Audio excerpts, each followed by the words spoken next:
Assalamualaikum warahmatullahi wabarakatuh. Oke semuanya, di sini gua akan membahas terkait value dari Pi Network. Kalau sebelumnya terkait kehebatan dari Pi Network, ini value yang akan gua bahas. Jadi kalau kalian belum nonton video sebelumnya, kalian bisa tonton. Dan itu bukan gua ya, tapi orang lain yang gua tampilin di video sebelumnya. Nah, terkait value dari Pi itu banyak sekali sebenarnya. Yang pertama, orang yang tidak kenal dengan mata uang digital karena ikut di Pi Network akhirnya mengenal apa itu cryptocurrency, apa itu Bitcoin, altcoin, dan meme coin, dan lain sebagainya lah. Itu salah satu value yang ada di Pi Network. Jadi Nicholas itu memberi impact kepada masyarakat dunia terhadap era digitalisasi ini. Nah, selain itu, value berikutnya, perbedaannya dari cryptocurrency sebelum dan sebelumnya adalah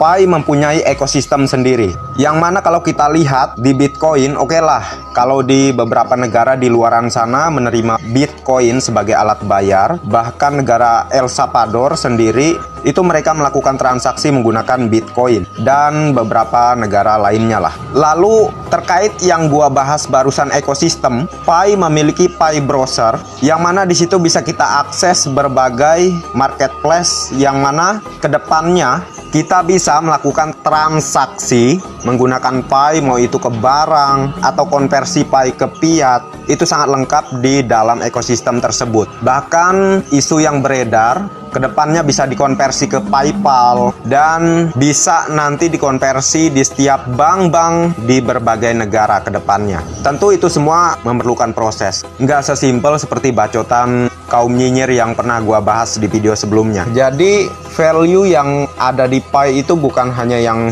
barusan gua bahas, sebenarnya banyak banget dan hanya gua ambil sebagian saja, hanya secara inti-intinya saja yang gua sampaikan di sini. Pada dasarnya Pi itu adalah proyek luar biasa, proyek besar buatan dari seorang doktor dari Universitas Stanford University. Jadi kalau Vitalik Buterin, pembuat Ethereum, itu yang gua cari tahu bahwa sebelumnya juga ada kerjasama dengan Nicholas Kokalis. Seperti yang gua tampilin nih fotonya di layar. Nah, jadi Nicholas itu banyak sekali tergabung di dalam organisasi pembuatan mata uang digital ini sebelum dan sebelumnya. Dari itu keterkaitannya dengan Bitcoin, dari itu keterkaitannya dengan Ethereum, itu ada di situ Nicholas. Cuman lu bisa cari tahu sendiri apa keterkaitan beliau dalam merevolusi awalnya Bitcoin maupun juga Ethereum. Sehingga sekarang pemegang atau pembeli dari cryptocurrency ini sangatlah banyak sekali. Bahkan ETF dari Bitcoin sendiri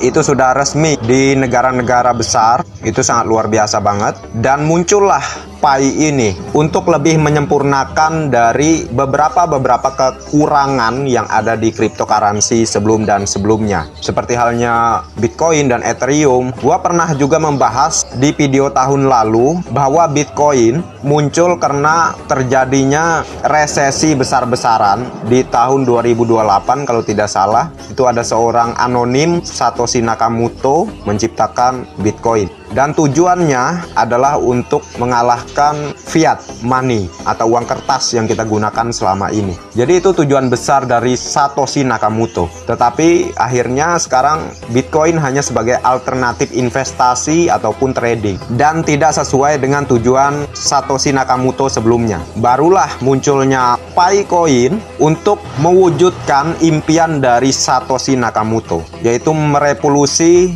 penggunaan uang di dunia. Ya, kita lihat saja ke depannya bagaimana Pi ini, apakah dia bisa seperti halnya dolar atau seperti yang gua sampaikan barusan sesuai dengan tujuan sebenarnya dari Satoshi Nakamoto. Ya, kita nggak tahu. Intinya spekulasi saja dari gua pribadi. Gua selalu percaya perubahan karena gua belajar dari sejarah bagaimana di era waktu itu belum adanya internet, alhasil adanya internet dan banyak sekali teknologi bermunculan. Jadi dari situ nggak ada yang mustahil sih menurut gua ya. Tapi nggak tau lah, itu perspektif gua. Kalau lu punya opini sendiri, ya silahkan komen, nggak jadi masalah. Nah, jadi kurang lebih value dari Pi Network yang bisa gua sampaikan hanya beberapa saja. Mungkin akan gua ulas di beberapa video kedepannya. Gua cukupkan bacotan gua sampai sini saja. Sekian, assalamualaikum warahmatullahi wabarakatuh.